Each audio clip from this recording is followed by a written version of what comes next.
Manuela, eu sunt curios ce faci tu, cum te mai simți? Eu sunt bine. Dar chiar, Manuela, ia să te puțin pe tine. Am și o întrebare, Andrei. am și o întrebare Spune tu pentru și tine, dacă...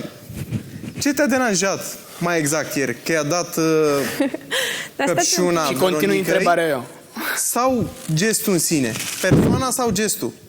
Manuela, încă o întrebare care se completează. De ce mai ai pretenții de la el? Dar nu am, Că stați un pic, mai sunteți nu, împreună. stai un pic, Da, Andrei. i-ai atras atenția. Dar eu n-am venit aici pe conexiune să-i spun lui ceva, pentru că nu am dreptul să-i spun, pentru că noi doi nu mai avem nimic. Ai spus. Nu, pentru că doamna Andreea Mante mi-a spus, eu m-am dus în grădină și i-a spus, Iasmin, ce să stau acolo în bucătărie, să mă uit, Păi să mă da, dar tu știai că o să se spună, adică... Da, ai dreptate, că eu sunt Nostradamus. Dar Deci, de ce te-a Manuela. deranjat gestul? Ai comparat situațiile la un moment dat. Uite, el poate să facă anumite lucruri. Da, păi normal și că- eu nu puteam să fac, sau eu nu pot să fac. Păi tu de ce mai ai pretenții de alea? Că-s gândurile mele, înțelegeți? Manuela, noi doi nu mai avem nimic de 2 săptămâni. Eu pot să fac ce vreau, pot să dau 5 căpșuni la 5 fete diferite. Și eu, dacă vreau, pot să mă Dar eu nu ți-am zis... deranjez și nu o să zic ție nimica. Păi da, dar nu E trebuie problema mea cum mă simt eu, înțelegi? Nu poți să-mi spui tu, nu o să te deranjeze. Nu, Ok, dar nu e un poți să- disconfort pe care îl La el, simt, Manuela. nu-l controlez, Da, dar nu înțelegi? trebuie să vii să mă Și eu n-am pretenții de la tine. Ok, Nu dar te-a tras nimeni la răspundere. Exact, nu te agita. Mi-ai zis- A fost întrebată cum s-a simțit, a comentat ce a văzut fata. Eu nu m-am gândit că o să se spună chestia asta, ok? Mi-ai spus ieri Spune. că tu de ce ai voie să faci acum și eu nu am avut voie să fac? Sau pe tine... Nu. Nu mai știu cum ai zis exact, că nu știu, nu Cam pot să așa te au citez. zis, da. Cam așa. Deci, eu am avut deranjuri la momentul respectiv. Tu degeaba ai deranjuri acum, că între noi nu mai există nimic. Adică noi am rupt tot de acum 2 săptămâni. Da, dar te-ai gândit că ea poate spera la o împăcare cu tine și tocmai de-aia Nu, fost nu, nu, deranjată? nu, n-are legătură, Să nu mai n-are facă legătură. nimic omul ăsta în casă? N-are legătură. Manuela. El, din partea mea, să facă ce vrea.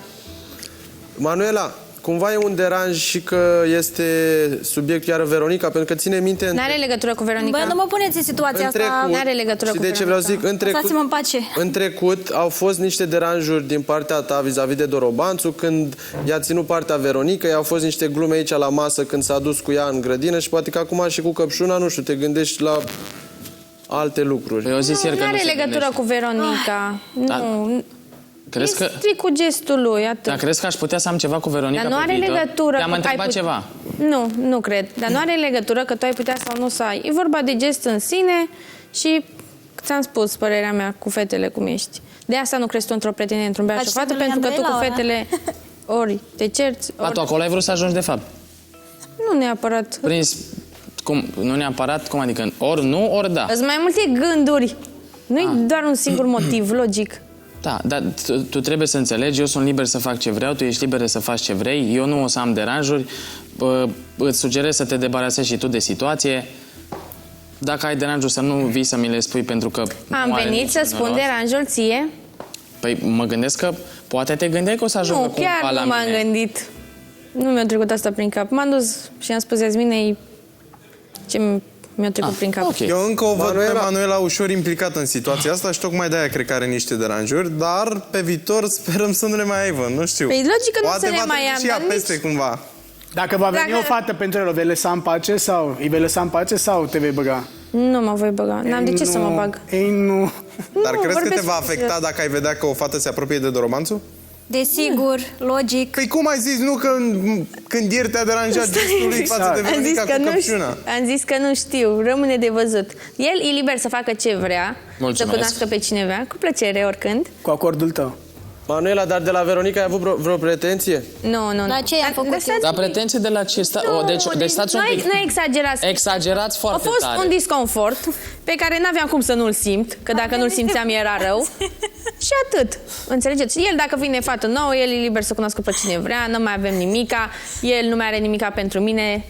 Deci poate veni și băiat nou nu știu, pentru cum Manuela. sunteți voi între voi El e acolo? detașat complet de situație, a fost, a trecut, până la urmă ce am avut? O interacțiune de o săptămână, cum a spus și el, deci e ok. Doamne ajută, așa e. Da, da, tu ai avut și antrenament înainte, dacă De 2 luni. să ne gândim. Robert, nu mai nu sublinea acum nu chestia sunt asta eu că de e vină- urât. Nu sunt eu de vină că ți-a plăcut de mine de la început. Nu, normal. Băieți, voi când... Ai de... Ce drăguț îți dai. Nu te-ai auzit, Păi, Cristi? stai un pic, păi asta e Stai un adevărul. pic, Ea a avut antrenament de acum 2... Ești foarte empatic cu Manuela. Dar ce vrei să fac? Și dacă Nimic, știai că măcar se să te ajunge abții de la aici, reflex. Stați un pic. dacă știai că se ajunge aici, în sinea ta știai, ai Hai zis să de la nu mai- început hai că să nu n-ai mai atracție aducem în fizică, de subiect, ce ai zis că Patricia. oferi exclusivitate? Patricia, s-a dus subiectul de mult, de ce vrei să Dar vorbim? nu e Vrei să ok vorbim ce despre faci. asta iarăși, că am Nu e vorbit ok 2 ce săptămâni. faci. Dar ce am făcut? N-ai empatie. Nu, lasă-l, ce? să n-aibă. Îți mai zic încă o chestie, că după aceea nu mai povestim. Mă deranjează faptul că m-am uitat un pic la episoade și de fiecare dată când doamna Andreea Mantea mă întreba ceva și mă deschideam, tu te vedeam în casa băieților când primeai cadru cu mine, că pufăiai și îți dădeai gen ca și cum iară povestește asta. Și nu-mi plăcea chestia asta. Și așa ai făcut și ieri. Când mi-a spus de deranjul meu, iară erai, gata, hai să încheiem subiectul, de ce mai ăsta? Păi, dar stai un pic. Păi, stai un pic. Eu nu mi-am zis deranjurile. Trebuie să-ți închide gura. Dar ce acum. deranjuri să-ți spui? Că deranjul ăsta a fost acum. Ce deranjuri să-ți spui dacă eu am Dar e fost vorba ok și cu tine? când- Eu am fost ok cu tine. E vorba și când m-am deschis mai Ok. mult și am spus ce simțeam și am văzut pe televizor Da. cum reacționai și cum reacționezi și în gală și îți pui mâna la ochi, îți pui mâna în cap, îți... A, păi așa sunt reacțiile mele involuntare. Nu i-a păsat. Manuela, Nu i-a păsat. Uite, dar eu niciodată. cred că tu știi destul de Crede-mă. bine că el nu-și dorea să te deschizi tu cu adevărat. Că el mereu, când ți se punea ție o întrebare, răspundea el primul, ca să... Nu mai sublinea îți- chestia asta, Robert. Păi lasă. de asta s-a întâmplat. Asta faceți voi, Robert. Asta s-a întâmplat. Fie faceți cum voi. au fost, cum au fost, n-avem ce face, mergem mai departe. Eu Corect. cred să rămânem în relație ok. Hai să și mergem atât. mai departe. Manuela, cred că Băi. își pregătește terenul pentru o nouă interacțiune, de asta încearcă să te îndepărteze puțin mai mult. Mamă, dar n-are rost întrebarea nu cred asta. că are... Cu cine, mă? Nu cred că trebuie să-i pese lui de cum mă simt eu dacă el vrea să... Nu, poate îi pasă de el, că poate crede la un moment dat că îi vei încurca treburile. N-am cum să-i încurc. iar- Că eu nu o să... Dar, Doamne Andrei. ferește, nu sălbatică. Dacă el vrea să aibă Andrei. ceva cu o fată, eu cum să mă bag și cum să... Nu, niciodată. Stai că aș O vrea vei să fi ne întreb deranjată, ceva. Dar dar nu tu o ce să crezi, te Andrei? Poftim? Tu ce crezi? Nu, am vrut să văd ce răspunde el. Da, și tu ce crezi? Nu este important ceea ce cred eu. Dar de ce tot timpul ai răspunsuri din astea? Scurt, Deci ce crezi șmecher. tu? Dă-ți cu părerea, Andrei. Nu, am vrut să... Eram curios să văd... Da, ok. Dar părerea ta Spune. care este? Da, că îți pregătești și oarecum terenul, că nu vrei să fii deranjat de Manuela. Ieri mi-am dat seama că ai fost deranjat de reacția Manuelei. În prisma ceea ce ai făcut tu cu Veronica. Așa.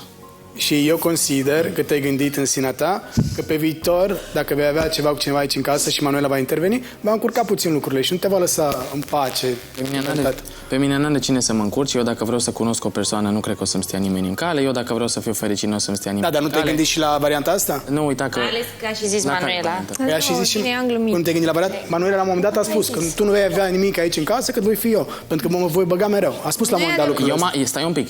Da, m-am gândit la treaba asta că pe viitor s-ar putea să se întâmple lucrul ăsta, dar nu mi-e frică de așa ceva, adică știu cum Ok. să gestionez situația și nu mi se pare corect să vii acum și să spui treaba asta. De ce? Și zic și de ce. Pentru că eu atunci când m-am îndreptat înspre ea, cred că ai fost printre puținele persoane de aici din casă la care eu am venit și am zis, Hai bă, să vorbim Andrei, de stai. prezent, de ce s-a stat iar în La tot care și eu am tot ce venit, ai stai un mai pic, dar început lasă-mă să relația ta termin. și tot. Lasă-mă să Hai să termin. vorbim de lucrurile cum Am stau venit la acum. tine, am venit la tine și ți-am zis, bă, Andrei, crezi că am procedat greșit pentru că m-am dus la ea și am empatizat cu ea și ai zis, da, trebuie să o lași în pace. Acum, să vii tu și să spui lucrul ăsta, mi se pare că e ceva... Nu Ce știu, treabă are? că nu Sunt e fair subiecte play. complet diferite. Da, că nu e fair play. De ce? De ce? Eu nu m-am mai îndreptat înspre Manuela, pentru că, unul la mână, îi făceam rău, doi la mână, Lubanță, nu te-ai îndreptat nu am mai tu. simțit Ascultă, și nu trei te-ai la îndreptat mână, tu, dar ea, nu mai vreau. Ea nu am înțeles reacția ei, având în vedere că nu mai are nimic cu tine. Tu nu ai făcut nimic. Tu de mult timp nici nu o bagi în seamă. Pentru că încerci să eviți totul. Dar ea a avut un deranj. Ok. Chiar dacă nu mai sunteți împreună. Eu la asta mă refer. De ce reiei lucrurile din Ok, da, dar nu poți să vii să-mi zici acum că eu nu mă îndrept înspre ea, că vreau să-mi pregătesc terenul pentru o altă fată. Nu, din ce am observat, încerci să o îndepărtezi cât mai mult posibil, ca pe viitor să nu fii deranjat de ea. Asta mi-e Eu pe viitor nu o să-l deranjez. Eu Andrei, încerc- dacă o să simt foarte probabil la un moment dat să intervin cum fac eu, da, o să fac, da, dacă simt că nu mi-e locul și că... Dar e normal să ai reacții, Manuel, la un moment dat, pentru că dacă ai ținut cu adevărat la o persoană și o vezi cu altă... Da, dar o să mă abțin, pentru Dar stai că... un pic, nu doar eu am îndepărtat-o, noi doi ne-am îndepărtat reciproc, pentru că nu mai are rost Nu ai să vrut stăm o unul la îndepărtezi? găța de celălalt. Toată lumea ți-a spus că oarecum dacă te îndrepți spre ea dai speranțe false și ai vrut să o îndepărtezi din totalitate ca să nu mai spună nimeni nimic. Să te debarasezi de subiect. Nu ca să nu mai spună nimeni nimic, ca să nu mai existe ceva între noi, să nu mai dau speranțe ei, să nu-i fac rău ei, să nu-mi fac rău nici mie. Păi și ce am Pentru spus că- rău acum? Că tu crezi că eu îmi pregătesc terenul pentru altcineva. Păi da, Doroban, Normal, dar nu păi fi încerci normal ca să faci fii așa, liber, adică în totalitate. Dar stai un pic, eu nu m-am îndepărtat de asta. de ea. Dar nu de Eu m-am asta. îndepărtat pentru că nu e ok să rămânem acolo agățat unul față de celălalt dacă Eu nu mă mai refer există la nimic. ziua de ieri și atât. Nu că ai încercat tu să te îndepărtezi de la început. Pe ca să ziua te de barasi ieri de și ea. atât, Mă nu refer cred- la ziua de ieri. Da, la ziua de ieri. Normal că mi-am pus semn de întrebare când Manuela a De venit. ce? Tu mi-ai Păi spus vezi, că nu mi-ai dat crezi în dreptate acum la deranjul tot ce am meu. spus eu. Poftim? Tu ai zis că nu crezi în deranjul meu. Crezi Păi da. că m-am trezit eu așa să spun aia? Păi a fost exagerat, Manuela. Păi mi se pare că după 2 săptămâni să ai un deranj că eu fac o glumă Deci, după cu o ce- fată cu care tu nu crezi că eu o să am ceva, adică unde e logica? Adică Nu vezi îți logica place cum o de văd tine. eu. Deci, dacă eu am avut ceva cu tine, da? Și noi doi eram într-un fel. Trec 2 săptămâni și stau liniștită în bucătărie și te văd pe tine cum, hai, Veronica, să-ți bag căpșuna în gură. Înțelegi? Da, dar au trecut Eu 2 în săptămâni. Eu simt, da, 2 săptămâni, hai, lăsați-mă cu 2 săptămâni, că știm cum trece timpul. Da? Păi Și, tocmai, normal, eu tocmai, că trece timpul. trece. la fel No, timpul. bine, trece. Da, Pentru dacă- alții trec într-un fel, pentru mine trece în Eu altfel, cred că ok? și după o lună ai fi fost deranjată la fel. Adică No, și eu am simțit un disconfort că nu-mi convine, nu că nu convine, din partea mea să o faci, dar nu stau să asist. Înțelegi? Ok. Și m-am luat și am plecat Da, dar pe uite, grădină. Și am spus Iasminei, că ce să stai acolo să mă uit să văd ce Păi dacă cheme are în el. Păi da, stai un Înțelegi? pic. De-aia Tu erai lângă noi când eu am făcut lucrul ăsta sau erai în grădină? Era lângă voi, drăguțule.